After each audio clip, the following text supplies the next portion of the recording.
This week's Whispers, why are Spurs miles ahead in the battle of the balance sheets? Conte has the cash, but will Chelsea spend it with less than a week to go?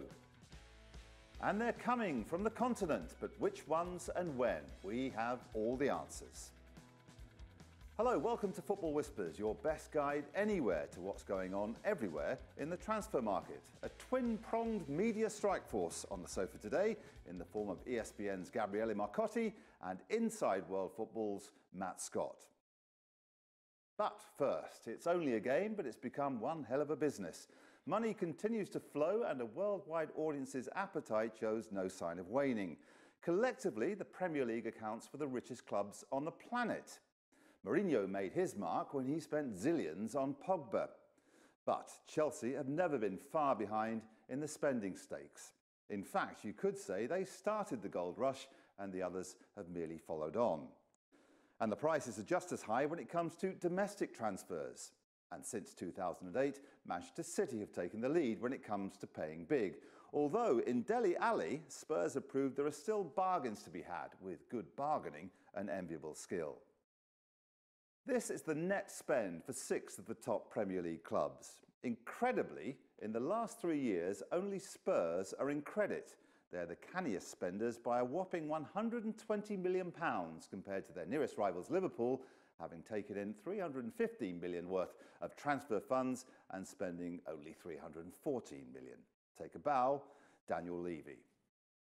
I suppose, Matt, you wouldn't be surprised by the fact that Daniel Levy has cut the best deals.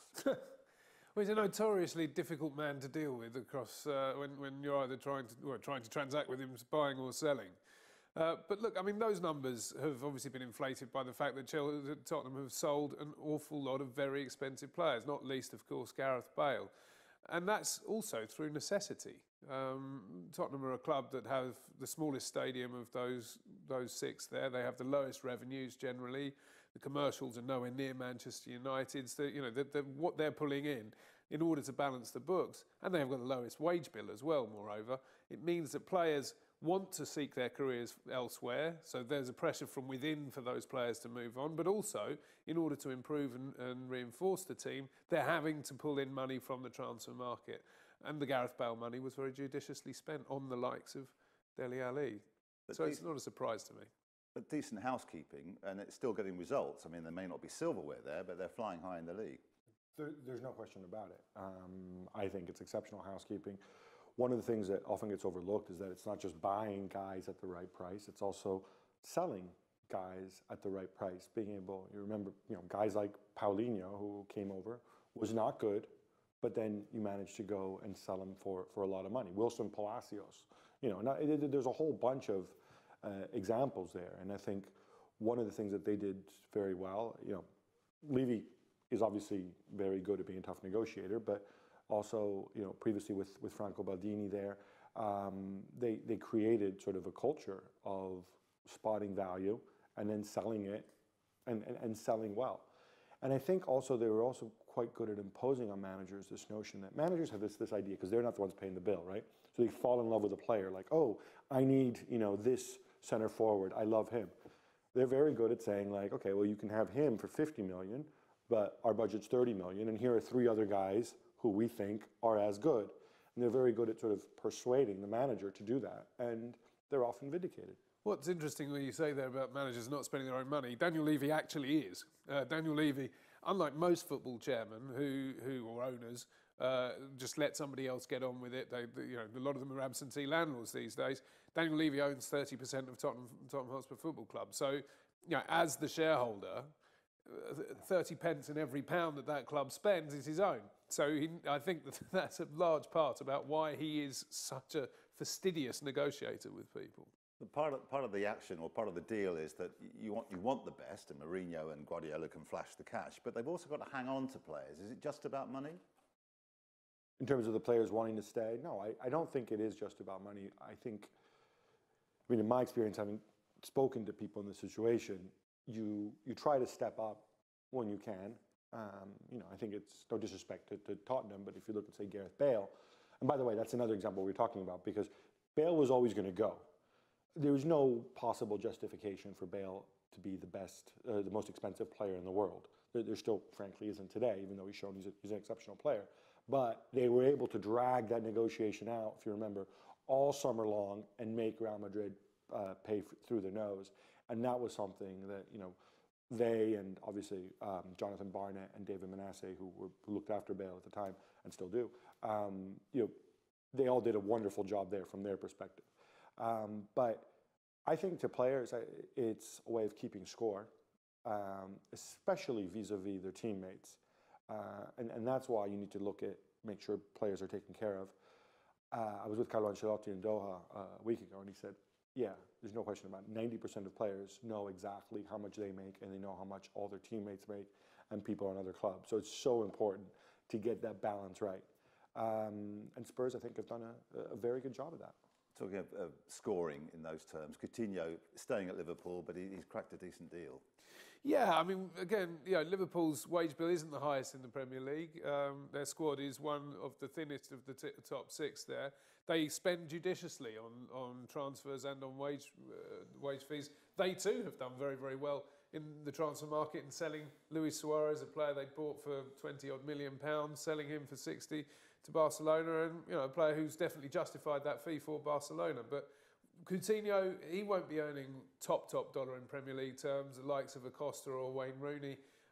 He's going to be looking at perhaps 120 to 150 million, sorry, 120 to 150,000 pounds a week.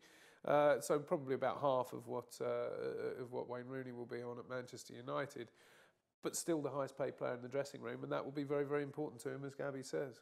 Is there a moral issue here? I'm answering my own question here. There probably isn't. But there's so much money.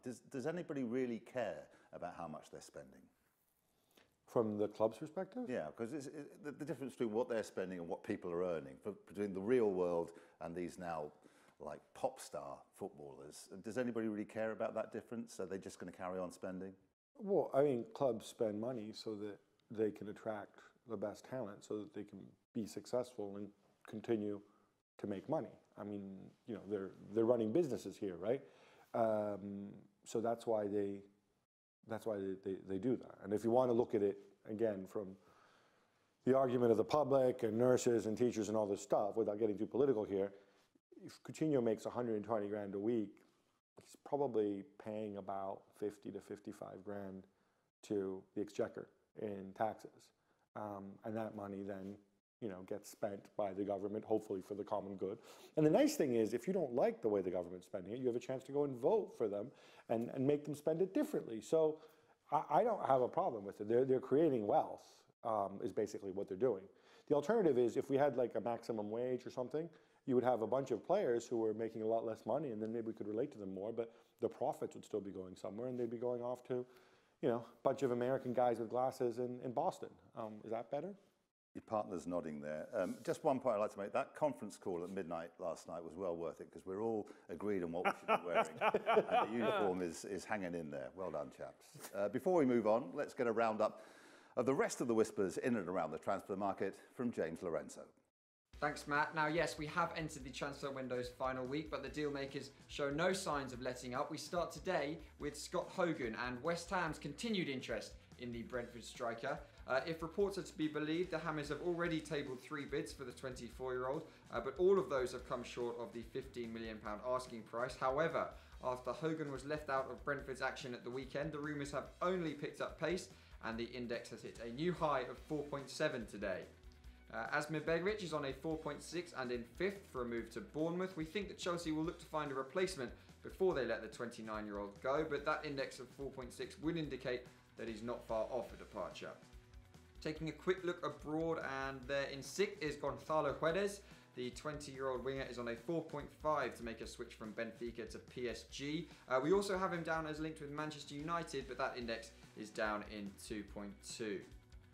Finally, in 9th is Patrick Van Aanholt, and a 4.1 rated move from Sunderland to Crystal Palace. Now, Palace have had a lot of trouble in the fullback department, and Sam Allardyce is supposedly keen on a reunion with Van Aanholt, who seems to have impressed him last season during his time on Wearside.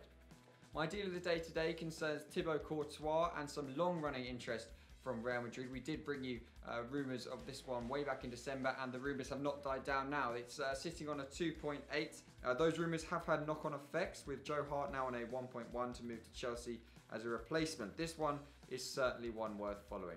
That's all from me. I'll be back again on Friday, but in the meantime, let's head back to the studio. Thank you, James. Now, Chinese checkbooks might be flapping noisily around Premier League boardrooms, but Chelsea under Roman Abramovich have rarely been fazed when it comes to a big money signing. As always, they're being linked with some of the most expensive talent in the game. We've applied the Football Whispers index to the players we think are on Conte's list, with Llorente looking the likeliest, with Morata not far behind, followed by Pinamonti, Traore, Kier and Pasalic. Well, that's the appliance of science. What say the wordsmiths? I mean, the index says those are the most likely. Would you agree? Yeah, I mean, I think they're different situations. I mean, Fernando Llorente is somebody who they feel that they kind of have on standby. There's an issue, obviously, with Swansea need to stay up.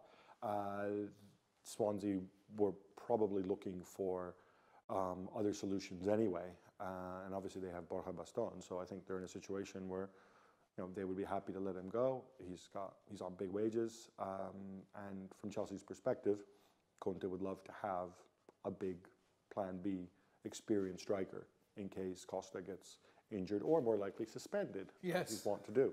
Yes. Yeah, Llorente is an interesting one. I mean, I think we were arguing about this off air. I think he's on a hot streak at the moment. I mean, he's getting more goals per game right now in the Premier League at 31 than he has generally over the course of his career. He doesn't do a lot else if he's not scoring goals for you. He won't set his teammates up. His assist ratios across his career are not particularly high.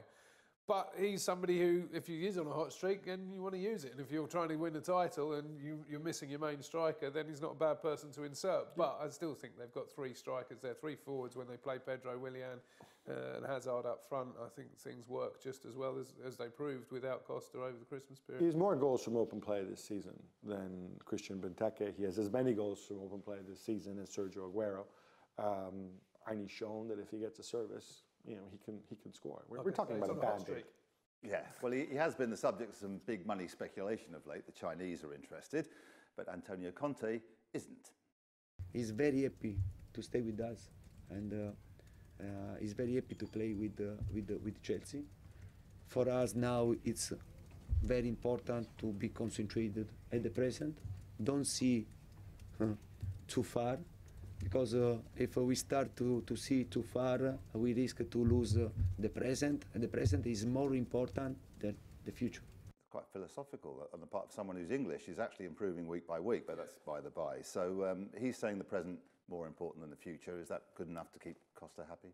You know, let's call spade a spade here, right? So Costa has a deal through 2019.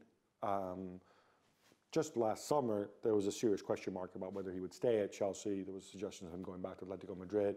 Wasn't clear how much into him Conte was. And Conte worked with him, liked him. Costa liked Conte. Obviously, he's been very productive. And Chelsea feel like they want to reward him by extending his contract before he enters the last 2 years, which is good practice. Now, Chelsea have a cap on this. They're not going to go and pay him absurd amounts of money.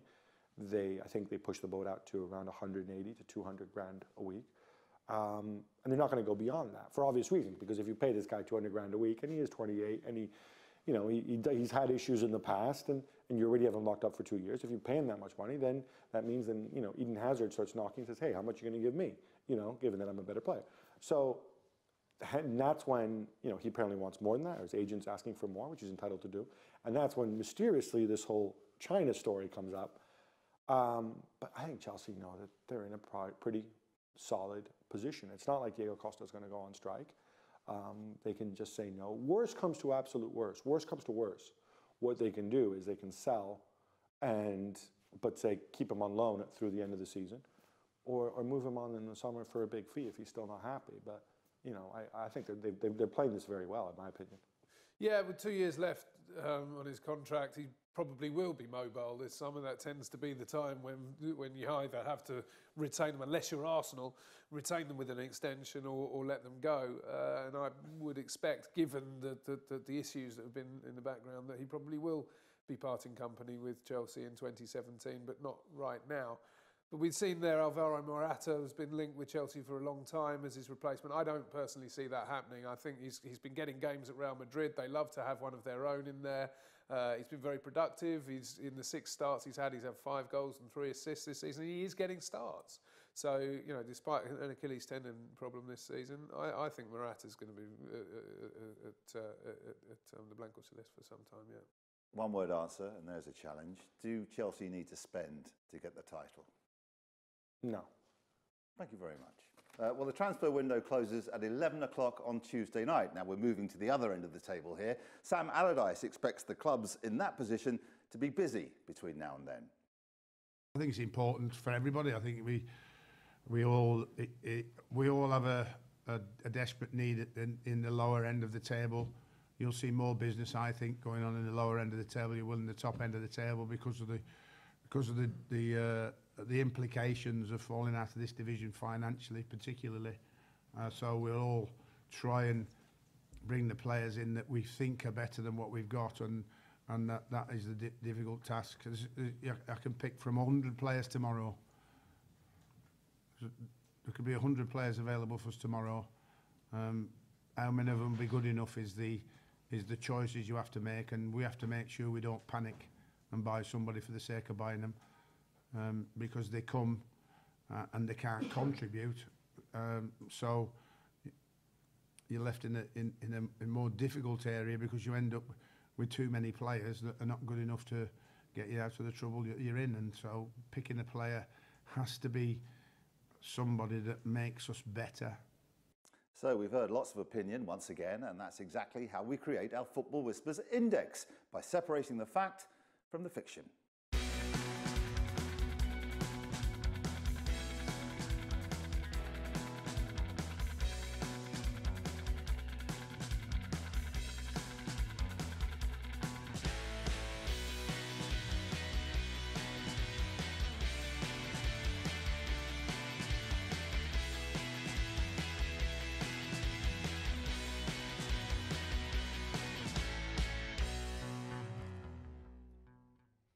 So far this month, we've travelled to South America and Spain to find out who might be next to blaze a trail to the Premier League. But what about the rest of Europe? Well, today's guests are well placed to tell us who else might be making their way towards the richest league on the planet. Pick a name, any name, Gabriele. Timur Bakayoko. Explain. Monaco, central midfielder, has been sort of second, third year as a starter. 22 years old. He's obviously one of the many players who's been linked with Manchester United. They've gone cold. Mourinho said, "Well, no, I don't think we'll necessarily go and do business." But again, if they can shift some players out, I think he'd be very happy having him in, and he could potentially be an alternative to Michael Carrick. Nainggolan is a player I think will find his way into the Premier League. I think he's exactly the kind of player that a lot of the English clubs could do with at the top end. All-action player, he can bang it from 25, 30 yards. He's doing very well for Roma, but they're going to be very reluctant sellers, so he will come at a premium, and I don't see it happening this January. Lindelof, worth lots of money, been linked with Manchester United. This is an interesting one because, all right, so for those who don't know, the Manchester United manager, his agent. Is there anyone left on the planet? No. They know who he is, but his agent. I think we know a lot about Jose now. Yeah. His agent is Jorge Mendes, who's a very powerful Portuguese agent, and is very powerful in certain networks with certain clubs. And Lindelof is a guy. He's actually Swedish. He moved into the Benfica youth system as a kid. He's been very much molded. He's only really been a starter for a little over a year. And he's, 21, 22 years old? So that's a bit, normally when you're a phenom, you get into the team earlier. But it looked as if this was definitely happening. And then he extended his contract and increased his buyout clause, which I think at that point United are like, wait a minute, why do we need to go and spend more money? And how badly does he really want to come if he extends his contract? I think there's a lot of question marks there. I think United will bring in a defender, or they hope to, if it's at the right price. And I think if they can get a discount on Lindelof, I think it's something that could come back on. Virgil van Dijk's another defender very much in demand, and exactly the same thing happened in May with him. I think he'll probably be regretting extending his contract until, I think, 2021 in May this year. May last year, sorry. Which is Van Dijk, though, I think he's an older age profile. I'm not sure how much of a... He's only in his 24, 25. I mean, he's not, but you're amortizing it over 3 less seasons at the peak. So, I mean, I think he's a phenomenal defender. But the thing with Van Dijk, you can really go and... I mean, they're talking 50, 60 million pounds, aren't they? Which I think is absurd. I don't think United would do that. Why would you ever want to leave Monaco? It's got the warmest, nicest, richest place on the planet. But Bernardo Silva apparently is contemplating such a move. Yeah, well, and you can see why he's doing. I mean, he's been the heartbeat. Who's his agent? Sorry? Who's his agent? It's not Georges again, is it? It's the same people, yes. Yeah.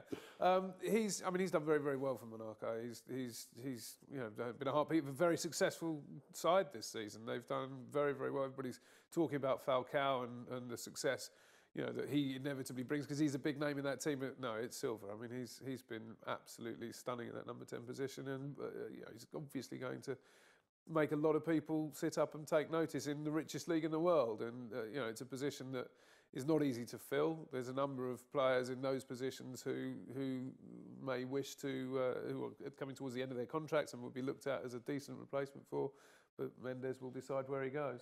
I think one of the tricky things with Bernardo Silva, and by the way, I mean, Monaco, the interesting thing about Monaco this season is they're averaging more than 3 goals a game this year. Last year they were averaging 1.5 per game. The manager hasn't changed. Falcao's fit again, but I think a big part of the difference is the execution, and it is Silva. When you are talking about that, attacking midfield number 10 position, United already have guys in that position. Manchester City already have guys in that position. Arsenal normally don't push the ball out that far, but unless Alexis Sanchez goes, you have an Ozil situation, it's not quite as clear. It is kind of a situation where, I think he needs to look at it and say, like, all right, am I going to a team, or are the people who can afford me, do they have a need in my position?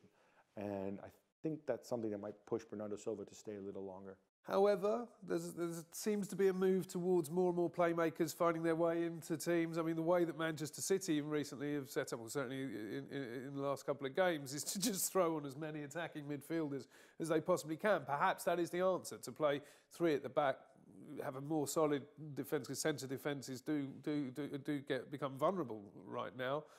For whatever reason, perhaps they're just not as good as they were in the past. So more people who can keep the ball for longer in the centre of midfield might be an answer. So I think that you can probably fit more attacking midfielders on the pitch than people may currently expect. What about the ones who can just put it in the net? Manolo Gabriele. He's in an interesting situation, obviously, at Napoli because, he was supposed to compete for playing time with Arkadiusz Milik, who's came this year and together they were going to be sort of the two-headed monster to replace Gonzalo Higuain. But then things took a strange turn. Milik was outstanding. Then he gets hurt. Then Gabbiadini comes in. Gabbiadini does not do well. And then Dries Mertens explodes onto the scene. Now, Dries Mertens is not a center forward. He's a little guy. He's Diego Armando Mertens. He's scoring a ton of goals. And so Gabbiadini's kind of stuck. That's a football history reference there. Yeah. He's a he's a very technical player. He's a very skillful player. He's got a good attitude. I just think he just doesn't fit into this Napoli side at the time. And so that's why we've seen him linked with a number of clubs, Everton among them. I think he's open to a move, but I think from Napoli's perspective, I think they really want to make sure that Milik is fit again as well. He's close to coming back before they let him go. We're hearing whispers that there's been an extraordinary step of them reducing their asking price to £14 million for Southampton to try and buy Gabriele. I find that very, very strange, given that there is interest from other clubs. What do you think of that? I think you want to make sure that you can shift him, and it's kind of like it's if you've ever been to a car boot sale, you get late in the day, like you need to move him on. That's what you do. I mean, I think getting 14. Daniel Levy is not the chairman of Napoli. I just met Daniel Levy wandering around a car boot sale. It's fantastic. We've got to leave it there. Gabriele, mille grazie. Matt, thank you very much. Thank you. That's about it from us for now, but it's not about it for you. We'd like to hear from you via Twitter or Facebook to hear the questions you want asked, or to tell us about the rumours you've heard, or any of your views on the stories we're running. Tweet us at FB_whispers, or go to our Facebook page. We're back on Friday, and we look forward to seeing you then. Bye for now.